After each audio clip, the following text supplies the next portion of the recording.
Hi everyone, welcome back for another edition of Virtual Yoga.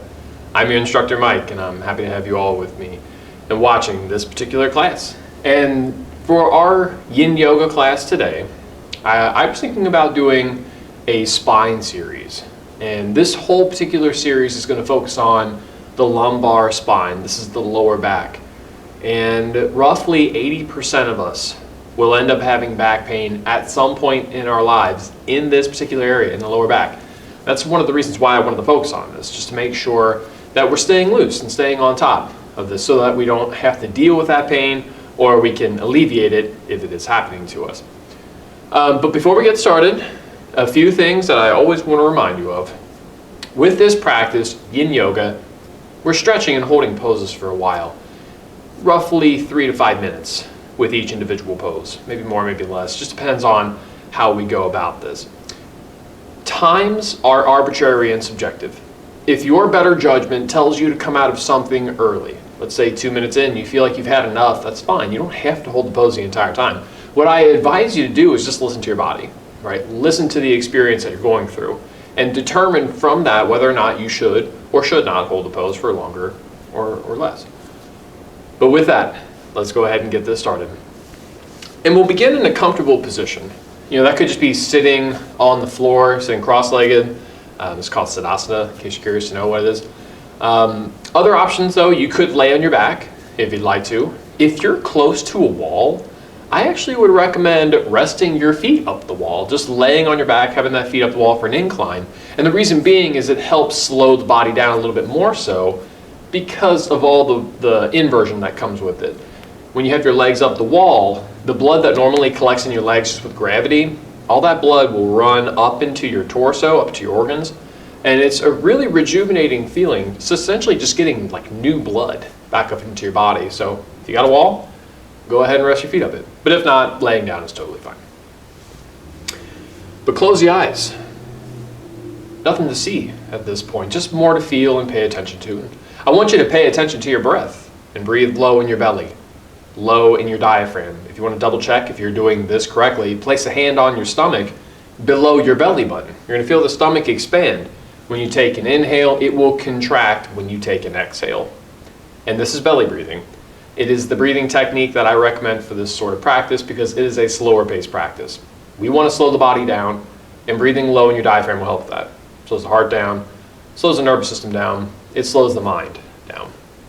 And again, what we're doing for this class is Yin Yoga. Yin Yoga is a very gentle and passive style of yoga where you're holding slow static postures for an extended period of time to stretch the body. But it's not just the muscles that we're stretching. We do stretch muscle, but what we're really targeting is called connective tissue. And this is our deeper tissue. It's what holds the muscles, the bones, and the organs in place and in line. It's basically the glue and inner webbing that keeps your body upright. Really important thing to work, but a lot of us are just unfamiliar with it. How we do it is by holding poses. And again, roughly 3 to 5 minutes with each individual pose. But like I mentioned, the times I give you are arbitrary and subjective. So again, if your better judgment leads you out of something early, this is fine. You do not have to hold the pose the entire time. However, if you feel comfortable, you want to hold it the entire time, maybe even a little longer, that is up to you. But my advice to you is to let experience be your guide and let your body tell you what you need to do.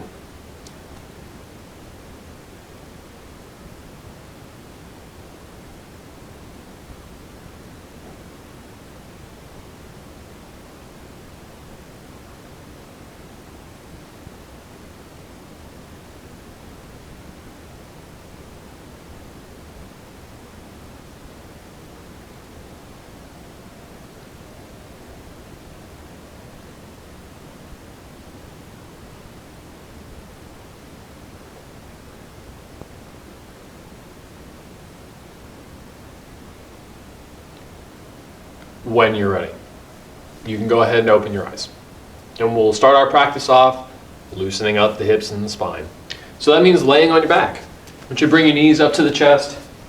I want you to cradle your legs. Just kind of rock up and down a little bit, side to side, make circles, just using your intuition here to help wake up the lower back, the lumbar spine. Like I mentioned, we're going to be doing a lumbar spine series. So a lot of this is going to be fixated and focused on the lower back. But we do throw in other things as well. We'll work our hips out a little bit, we'll work our IT bands. We might have time to do a short twist here and there, but we'll see how it goes as we go along, because if I'm being totally honest with you, a lot of these practices, I like to improv. I always have this general idea of what I'm going to teach, but I never know exactly how I'm going to teach it until I get into the practice. When you're ready, you get no rush or hurry. You can go ahead and make your way for a comfortable seated position. And we're going to start this one off with a forward bend for the inner thighs. And I'll give you a few options here, but the first one that I'm showing right now is called butterfly pose. You have the soles of the feet together, brought in front of you. You fall in around in the pose as best as you can. If you're doing this, don't worry about getting your head to the feet. It's not the point of the stretch. So don't pull and yank with all your might to get down there, because that's exactly how you overstretch. In fact, for all of these forward bends and almost every pose we do, I would recommend you let gravity do the work for you. Let your body just naturally fall into the pose without making too much of an effort. If you're doing this pose, you feel your inner thighs, you feel your back stretch, then you're fine. You're good to go. You're feeling exactly what you need to feel. But if you're not feeling that, maybe you're experiencing more in the knees, hips, outside or inside, maybe even the back of your hips, your SI joints, I would advise you to do a different pose. A lot of people will head to what's called dragonfly pose. It's where you spread out your legs as far as you can and you lean forward. You get the inner thighs, you get your back, you get a bonus hamstring with this stretch too. So it's really up to you as to which forward bend you're going to do here. If you want to hit just the inner thighs, butterfly might be fine for you. But if you want to also get the hamstrings, dragonfly might be right up your alley. And you could do both. You don't have to just pick one. You could always do both. A couple minutes here, a couple minutes there kind of thing. If you're doing this and you're saying, what, today I actually need a little bit more in my hips, which is not abnormal. Everybody has different needs, and that even goes with day-to-day aspects of our lives. Some days you're more tight in your back, some days you're more tight in the hips. If you're really tight in your hips, I would actually recommend trying what's called reclining butterfly. I'll show you from the side here. But you keep the soles of the feet together and you just lay on your back. Let gravity do the work for you here. You can see how this is more for the hips, just because the pelvis and the sacrum are level with the floor, right? So if you're looking for a hip opener, maybe you want to try that one out. But if you're looking for a forward bend, butterfly or dragonfly are going to be your best options. So again, whatever one you want to do, I'm really never that picky about it, and nor should you be. Every day we do a practice. Our body is a little bit different, so some days it's going to need more of one thing than another. You just have to go with the flow in this one, and you have to listen to your experience, right? That's the only way you can really sense what exactly you're going through, is by just being calm, being quiet. Closing the eyes usually helps, but looking within, right? Really feel what exactly you're going through. And this is a general theme that I love to preach when I'm teaching a class, to learn through experience. It's the best way to learn anything. I mean, you can always have analytical knowledge by reading things, verbal knowledge by hearing somebody say something, visuals, same thing, but seeing it. But feeling it is a different experience. In fact, I think feeling something like that makes a longer lasting impression when it comes to memory. So just keep that in mind when you're doing your practice. And one more thing to note, don't worry about how far you go. Right? It's not a competition, so don't stretch as far as possible. I would rather you under stretch than over stretch. And that's why I like to give you a scale of stretching between 1 and 10. If 10 is your deepest stretch, go for around 6 and 7, because you're less likely to overstretch there, more likely to relax. You'll find a nice moderate stretch. So keep the scale in mind as we do this practice too.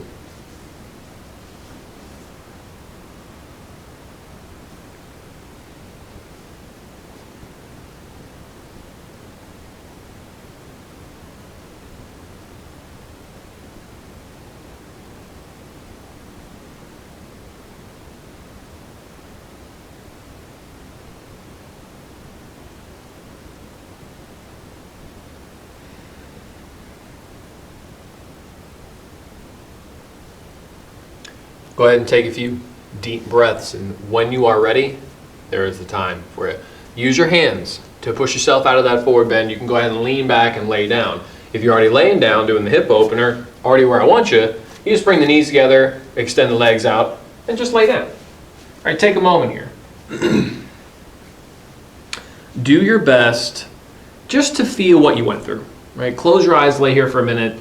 I like to resist the urge to move, just not do anything. Really bask in the experience.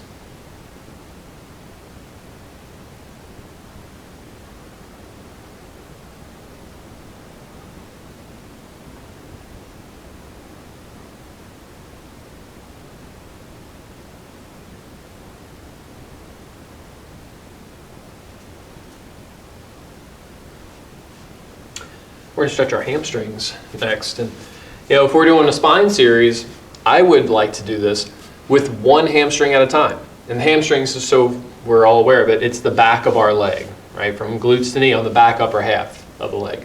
And with this, you're also gonna feel the side of your back, more of the lower side. It depends on which leg you're stretching. For example, my left leg is out in front of me. This is the leg that's gonna get stretched.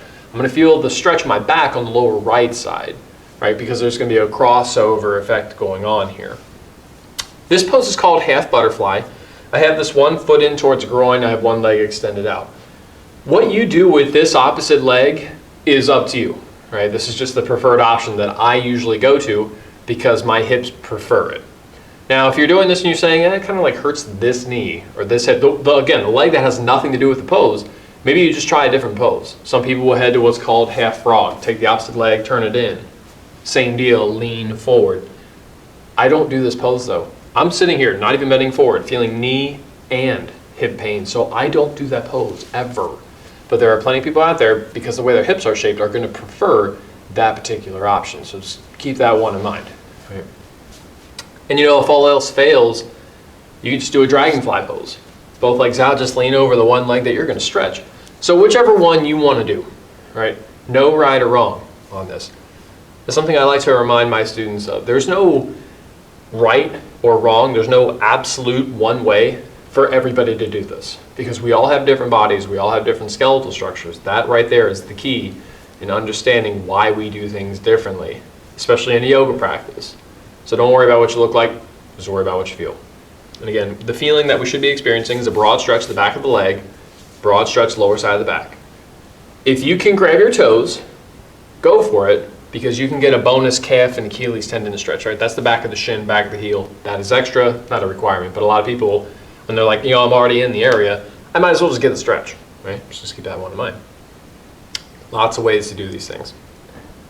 Another modification for you, especially if you're really tight, if you happen to have like a strap, a yoga strap, or some kind of stretch band, sometimes even just like a simple hand towel is all you really need. You can take it and throw that over your foot and use it for leverage to pull you forward. Just try not to pull back with the prop. If we start pulling back, we lose the benefit of the forward bend, right? That's half the reason why we're doing this, to round the spine into this. And then one more way to modify it, if you're really, really tight, even with using a prop, you can always let your knee bend, right? This extended leg, you don't have to have it perfectly straight. You don't have to have that leg and knee locked down. You let the knee bend a little bit, it allows more of a forward bend for your back, so you can work your spine more. But if you're pretty bendy, you're probably going to lose the hamstring stretch if you do that modification. So just keep that leg down.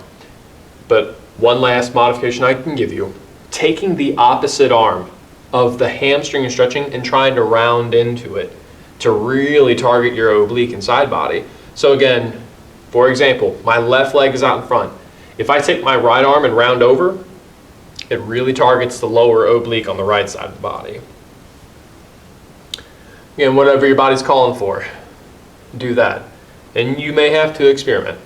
It's not always an exact science. A lot of times it takes guesswork. And you have to be comfortable with admitting that we're sometimes guessing. But it's not just like throwing out random guesses. We're making educated decisions on what exactly you might need to do.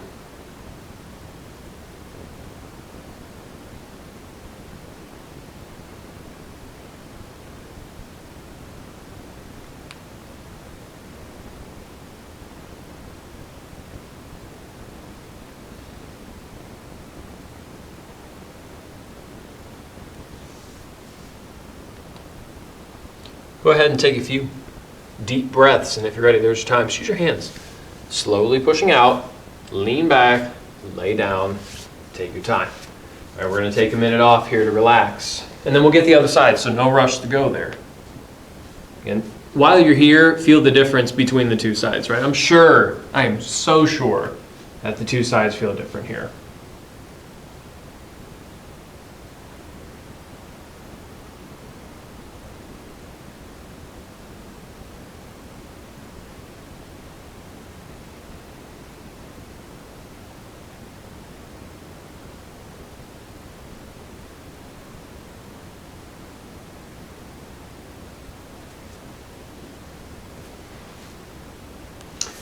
Other side, if you're ready. Whatever side you are on, just make sure it is the other. If you happen to be on the same page as me, you got the right leg out in front now. And with this, again, back of the right leg, the hamstring right here, broad stretch. You'll feel the lower side of your back as well, depending on which leg you're getting. If it's the right leg, lower left side, right, because of the crossover that's taking place here. Modify as much as you want to. If you want to just grab onto like your knee or your shin, ankle, foot, toes, you can grab them, that's fine, right? We have mentioned pulling back on the toes can give you a bonus calf and Achilles tendon. Stretch this back to shin, back to heel. It's extra, not a requirement here. But then you also have other things like using props. You could always take a towel, a strap or something like that, loop it over that foot to use for leverage and pull you forward. Just trying to pull back because we want to bend forward, stretch our spines. Again, half the reason why you're doing that, and I'll mention why it's important here in a moment. You could always let the knee bend too. You know, no need to lock your leg down, especially if you're really tight in the hamstring. You let the knee bend, it's going to allow more forward bend. But for some people, it's going to aggravate a few things. Could just lose the hamstring stretch, or you might end up feeling compression, feeling bone-on-bone pain where your femur, your big leg bone, hits your pelvis. So if it's here, bone-on-bone pain, not a broad stretch, keep that leg down. And then your last modification, taking the opposite arm of the hamstring and stretching and rounding into it, right? Hit those obliques, side body, especially if you did it on the other side. I would definitely advise you to do it here just for the sake of balance. Now, the alignment might be different. It's totally fine, right? We're not here to practice alignment. We're here to functionally feel the pose. And I want you to think about that, not just in this pose, not just in this practice. When you do your pose, when you do whatever practice you're doing, think critically. When I do this, what should I be feeling? What should I be experiencing here? And we can think about the looks of things, the aesthetics, the form later on. I think the most important thing is to really experience what we're going through, to really feel the functional perspective of a pose. Why am I doing this? What should I be feeling? If that's your mindset, you're going to get so much more out of your practice. Because that's how you really turn within, really sense what you're going through. And what we're going through right now is to stretch our hamstring, back of the leg, stretch the oblique, side body, hit the lower back muscles. But it's also to decompress our spine. I briefly talked about compression just a moment ago, but compression, just so we know, is bone-on-bone pain, where two parts of the body hitting each other, right? When bone-on-bone pain happens, there's nothing left to stretch through. You've reached the full range of motion. You can modify it and work around it, but again, bone-on-bone contact, there's nothing left to stretch.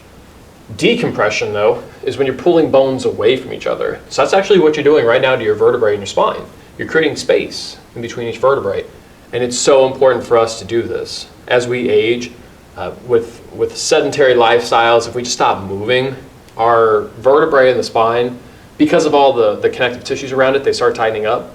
They'll shrink that space, right? When there's less space in between your vertebrae, more compression takes place, more degeneration takes place because bones rub into each other. So a lot of complications can come with that. So again, if we decompress, we pull those vertebrae away, we can work the connective tissues around it to respond appropriately and to continue to maintain that space. Again, a lot of back issues can be solved just by doing forward bends. Not every back bend or back issue, but a lot of them can be.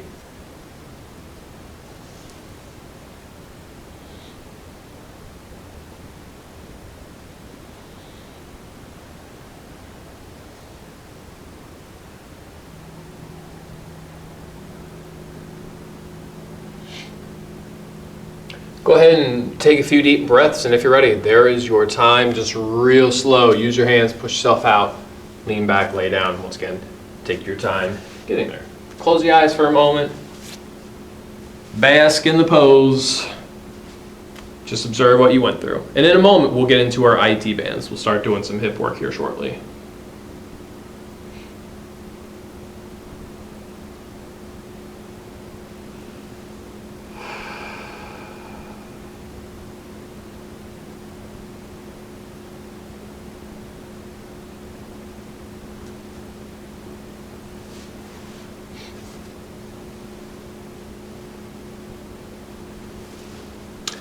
The next target area that we're going to work into, it's going to be the IT bands, which is your iliotibial band. We'll do one at a time. This is the outside of your leg. They call it the IT band, the iliotibial band, because it runs from ilium to tibia. So from glutes to knee on the outside of your leg, whatever leg you're stretching, it will be the outside. If you start feeling knee pain or hip pain, very localized, listen up to the modifications that I give you so we can work around that. I don't want you to feel anything localized. I don't want you to feel compression. I don't want you to feel overstretching. It should just be a nice broad stretch here on the outside of your leg, which again, I'm going to talk more about in a second. If you're going to do a forward bend, I would like for you to try out what's called a shoelace pose. You're essentially stacking your knees on top of each other. You cross one leg under and you cross one leg over here. And the top leg is going to be the one getting the stretch. Just for your example here, I have my right leg crossing over. My right leg is on top. I'm getting the outside of my right leg. But you can make it a forward bend by leaning into it. So you can get those two poses. You can get the IT bend, you can get the back stretch once more. However, if you feel like you've had enough of the back, you could always do something like, it's called swan pose. We also call pigeon pose if you've done any other style of yoga. One leg in front, one leg behind situation here. You lean over the front leg, and the more you lean into it, more you should be getting. But you could always play around with the shin being parallel with your mat, or bending your knee, bring your foot in towards groin. Wherever this goes, up to you, right? As long as you're able to feel the outside of your front leg with this one. And again, lean in. So there's two choices that I can give you, at least for today. There are several more that we can always go through. There's like 11 that I know of off the top of my head that we can work with. So, you know, if you're doing this practice right now and you just can't find any IT band stretch, write in the comments here and say, hey, I need some help with this particular pose. And I will be more than happy to address it in the future. You never know. Or sometimes I'll just reach out to you and send you a little personal message. It's actually really fun for me to do. Right? I really enjoy teaching yoga. I really enjoy the anatomy aspect of it. I know a lot of instructors don't really get to talk about these kind of things in their practice, but when we're doing something like Yin Yoga, we're basically laying on the floor for an hour. We have so much time to talk about these things. We can not only get an exercise, but we can start to educate ourselves. And there's so much to learn. But a foundational thing that I do want you to know is the difference between a stretch and the difference between when your bones are squeezing into each other. If you're feeling a stretch anywhere in the body, doesn't matter where it is, you'll be able to take your hand, wave to it, say, I feel all this. It's called tension. It's the therapeutic pain you're looking for in the majority of your yoga poses, a broad stretching sensation. This also takes place in strengthening too. It's not just stretching, it's just the actual broad pain of the muscle group. In this kind of practice, we're using slow, static postures. But if you were strengthening, you would be using rhythm and repetition, still feeling tension, right? Broad sensations that you can wave your hand to. Now, if you're feeling bone-on-bone pain, you're going to feel what's called compression, two parts of the body running into each other. Can't physically get past it. And you'll be able to point with one finger and say, I feel this pinching, squeezing pain right in the joint, right? It could be anywhere. It could be the hip, the knee, the ankle, the neck, back, shoulder. It could be any joint, any bones where they make contact. Knowing that will spare you from overextension. Knowing when you're hitting your compression points. And no yoga teacher can tell you where that is. Only you know that because you have to feel it for yourself, right? This is why I'm coming back to this idea of functional perspective. What are you feeling? What's the intention of the pose? This is the only true way for you to know that. Now, your instructor can help guide you to that, but they don't know it definitively unless you ask some questions.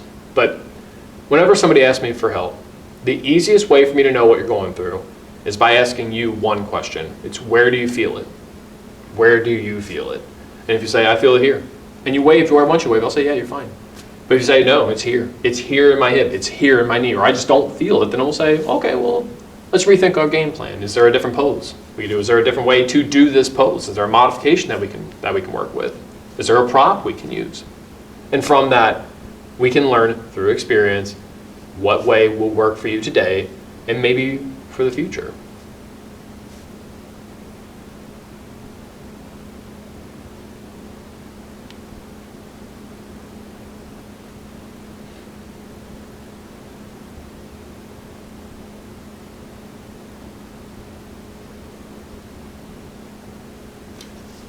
If you're ready, there's your time. Just real slow, uncross, let that leg on out. Go ahead and lean back, lay down, all right? You guessed it. After every pose and in between every side, we will always take a break, at least a minute or two, just to feel the rebound effect, just to let our body kind of recover after that. We don't want to just get up and start doing jumping jacks, right? We want to take that time.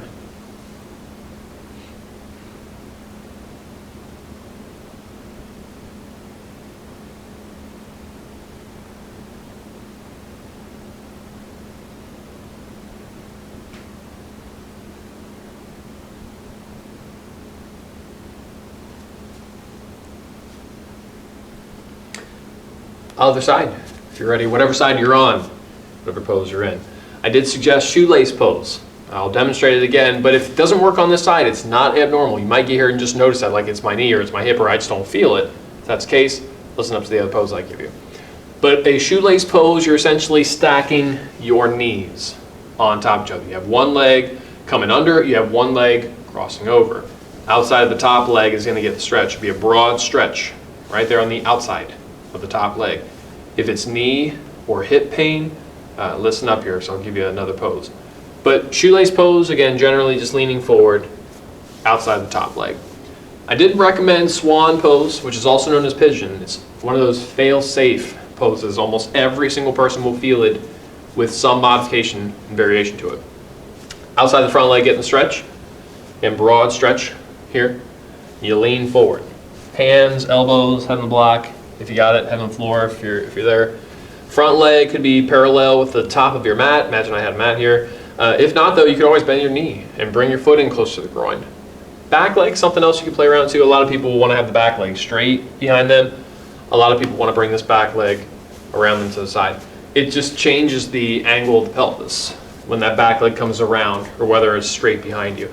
So it's not like better or worse to do your swan pose with your back leg perfectly straight, right? It's just, that's an alignment difference.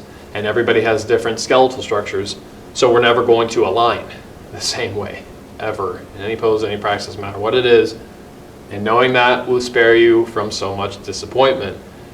A lot of people will judge themselves off of what they look like. They will critique their form. I've even seen some people film their yoga practice and then watch it later and critique themselves on the poses that they're doing because they don't look a certain way. Don't do that. That's the worst thing that you can do to yourself. It will negate the results of your practice, and you will get burnout very quickly that way. Or you'll just get, just really discouraged and quit doing it. I don't want you to quit doing yoga. And don't think to yourself, you can't do yoga because you don't have a yoga body or because you're inflexible. I hear that all the time. As a professional who's been teaching this for like 10 years, one of the main excuses that I hear from people as to why they don't want to start doing yoga is because they are inflexible. That to me is like saying you are too dirty to take a shower, right? You're not inflexible. You had a certain body a certain way, and you can improve flexibility, right? That is something that we can change. Right? Flexibility. It's the same thing with strengthening too, right? If you want to get stronger, what do? You go out, lift weights, you go run, you do whatever. You do push-ups. If you want to become flexible, you stretch, right? You just got to have the discipline to do it. And that goes for any practice, right? It's not just this. So you have a yoga body and you can become flexible. I don't know if you all can notice this, but a lot of times in these poses, I'll tend to work my neck a little bit. So we know, the neck is part of the spine, right? It's the cervical spine. So often when I'm doing this, I'll kind of lengthen my neck a little bit, move it around side to side. Sometimes I get some nice cracks and pops here and there. Sometimes it's just because I'm feeling a little stiff, a little stagnant. So sometimes I just gotta break it up. But then I'll come back into the pose, into what we call relative stillness, which means I'm mostly still, but not perfectly still. We'll say like 90% of the time you want to be still, but there's 10% where you got some wiggle room.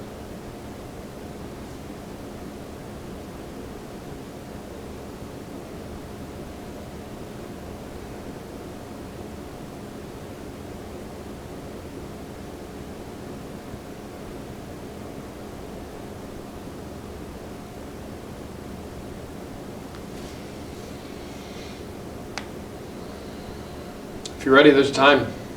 Real slow. Path of least resistance. Usually in a shoelace, it's untying the shoelace. Swan pose, push up, roll out. Take your time though. You got a minute to relax. Shortly, in a moment, we're gonna do a quad stretch. Do one at a time. We'll do a back bend. Before I know it, we're gonna be done this practice. We're actually almost at the end here already.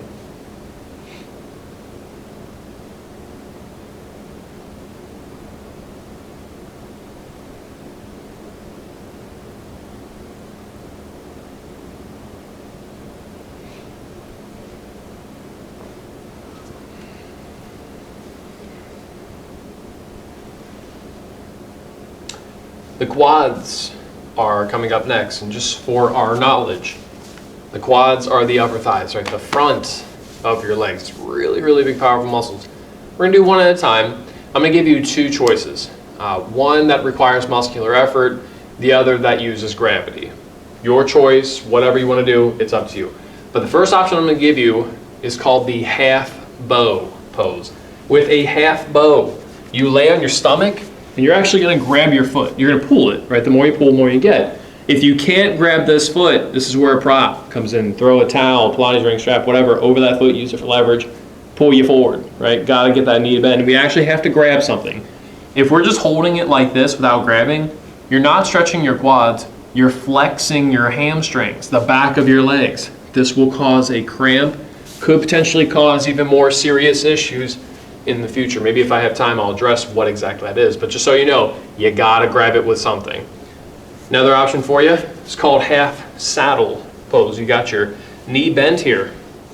It is the top of the bent leg getting the stretch.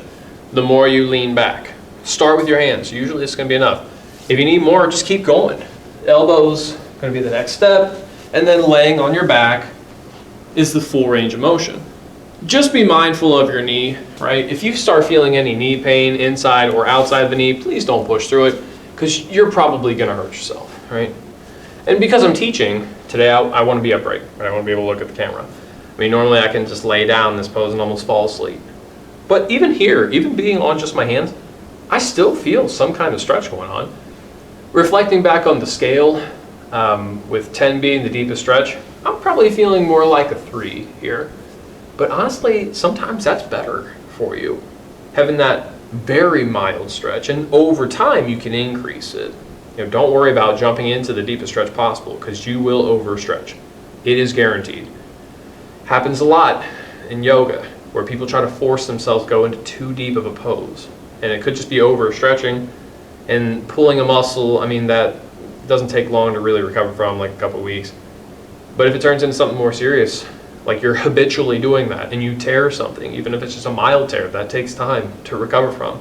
And hopefully it's not a tear in your ligaments or your tendons or any other band of fascia and connective tissue, because that also will take some time, probably even a surgery, right? And we don't want to have knee surgery. We don't want to have hip surgery or whatever. Just keep in mind, right? Less is more in this practice, and it always will be.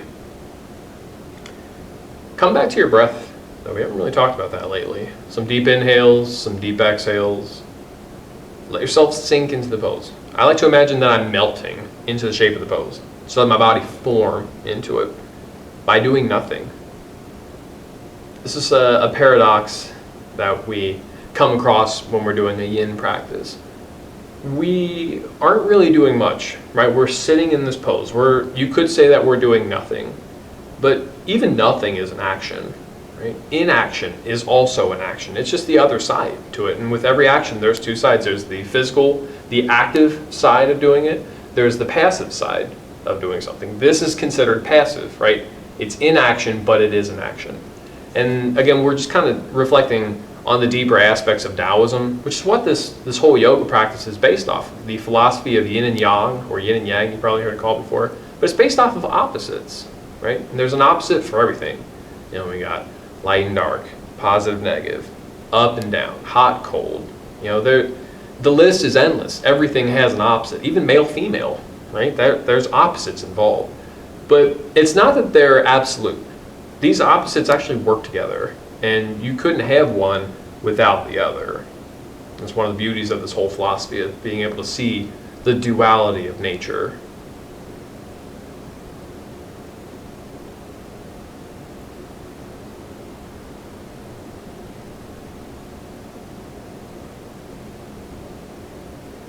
When you're ready, though, there's time. Just real slow. Let yourself on out. Path of least resistance.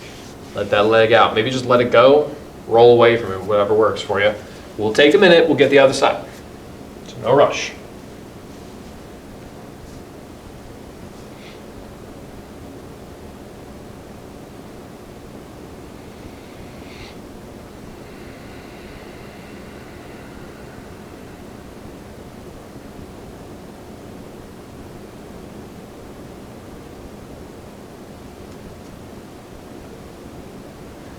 Other side, if you're ready, whatever side you're on.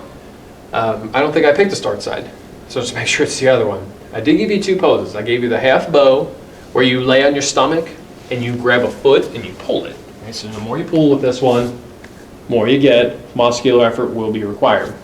But you know, again, if you can't grab it, use a prop, towel, Pilates ring, strap, yoga mat padding, whatever you need. Just make it work. Then I also gave you half saddle pose.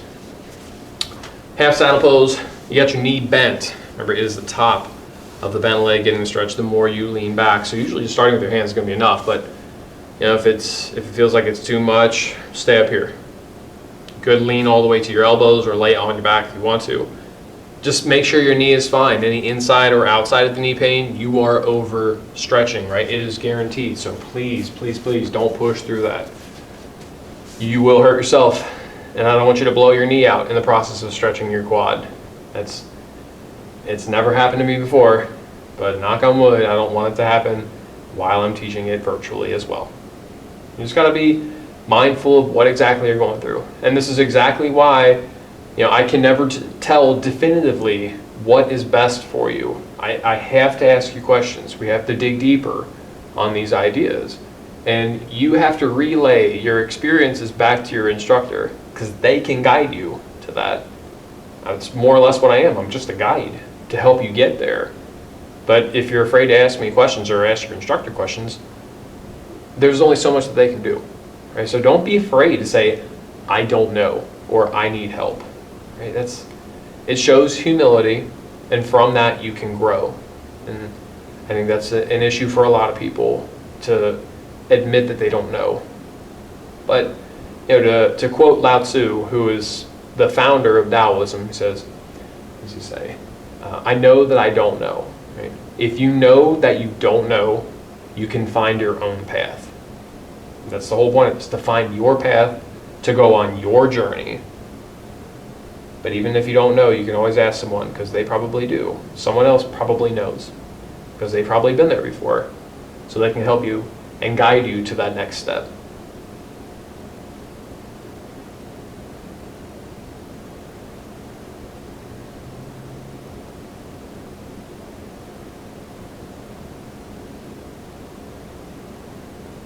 If you're ready, there's time. Real slow, let yourself on out.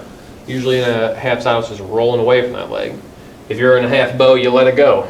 But you're going to take your time, at least a minute here. Short breather. We got one more pose left, and then we're going to wrap this thing up. We are almost at the end here already.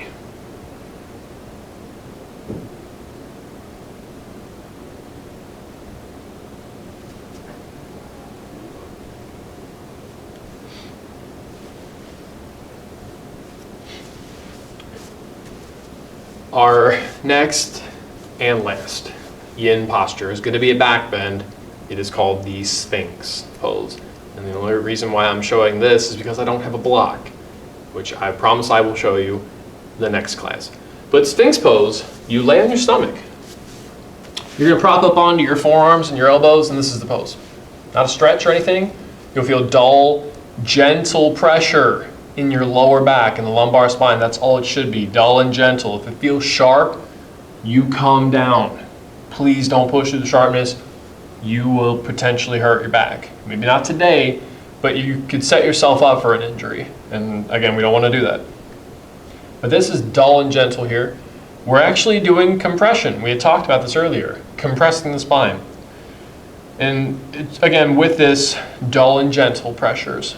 But if you feel like you could use more, some people don't feel their full range here. You could always try lifting your feet up, tilts the pelvis and sacrum to go forward. I usually don't do this because that usually turns into the sharp pain for me. It's not really in my spine, but more in my SI joint, which is the back of the hip. So usually I'll stay down here. But you could do more. Some people need what's called the seal pose, where you extend the arms out in front of you. Here and here though, with the elbows down, it's not much. The only modification that could deepen the seal pose is bringing your hands in closer to your hips. But if you do this, take the note for yourself. When do my hips come up off the floor? Watch me here. Because again, I have a very limited bend in my neck. And you see how my hips are lifting up off the floor? I'm way past my full range. I'm not compressing any more of my lumbar, it's my pelvis that's getting involved. So to make it therapeutic, I'll slide my hands out, find out where the hips touch the floor, and this is the full bend right here. But here and here, again, not much difference. So usually I'll just stay down here. But not everybody has a deep back bend, right? Some people are born with contortionist-like backs, others aren't.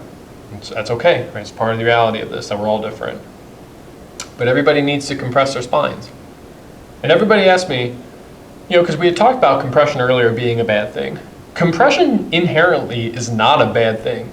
The only time compression pains will get you in trouble is when you're using it with rhythm and repetition. So think about that. Compression's bones squeezing into each other. If you're doing it rhythmically, back and forth, bones hitting into each other, they will degenerate. That's a bad thing, right? But dull, gentle pressure for the spine is very therapeutic. In fact, it's actually how you can maintain the curvature of your spine. As we age, with the less movement that we have, and because of a process called contracture, which means every moment of the day your connective tissues contract, they tighten, your lumbar spine's curve starts to straighten out. And the straighter it is, more difficult it is for you to stand up and sit up straight.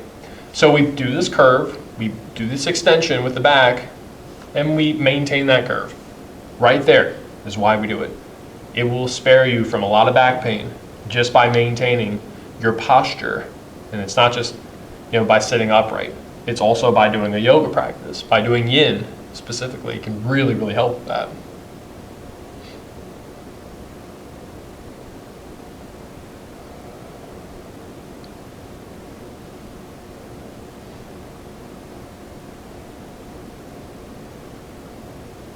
And we'll say if you're ready. There's time, real slow. Lay on your stomach. Take your time there. Rest easy. You can lay on the floor as much as you like to, but at some point it does feel really nice to do a gentle forward bend. So maybe something like a child's pose might be nice for you, just in case you're curious as to what it is.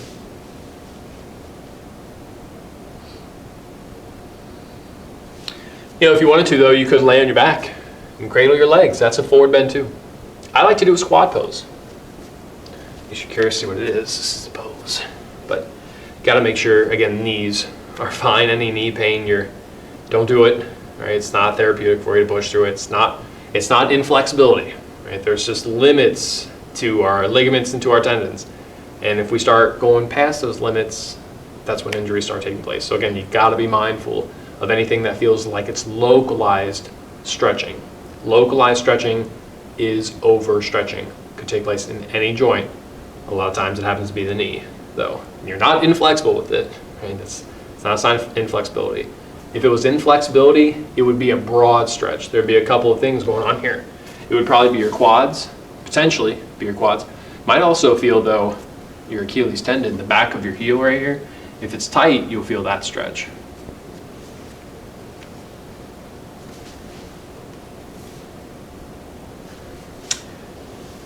We're at the end of our practice. If you are ready for Shavasana corpse pose. I can give you a few choices. One is just laying on your back. It's usually the classic posture that we go to if we're thinking of corpse pose. Another is laying on your side, though. For some people, laying on their back is really uncomfortable. So if that's you, lay on your side. Lay on your stomach if you want. Or sit upright like you're in meditation. If you have that wall, you want to rest your feet back up to it, go for it. Wherever you're most comfortable, go there. And then close your eyes. Nothing to see at this point, just more to feel and pay attention to. And again, I want you to pay attention to your breath and breathe low in your belly, low in your diaphragm. Turn your senses, your awareness within, and for these last few minutes, give your body a compare and contrast. How different do you feel right now as opposed to when you first started your practice today?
No formal ending to this practice. Stay in your Shavasana as long as you like, but that is officially all that I have for you. I want to thank you all for watching and sharing your practice with me. It has been my pleasure. Namaste. And I'll see you all next week.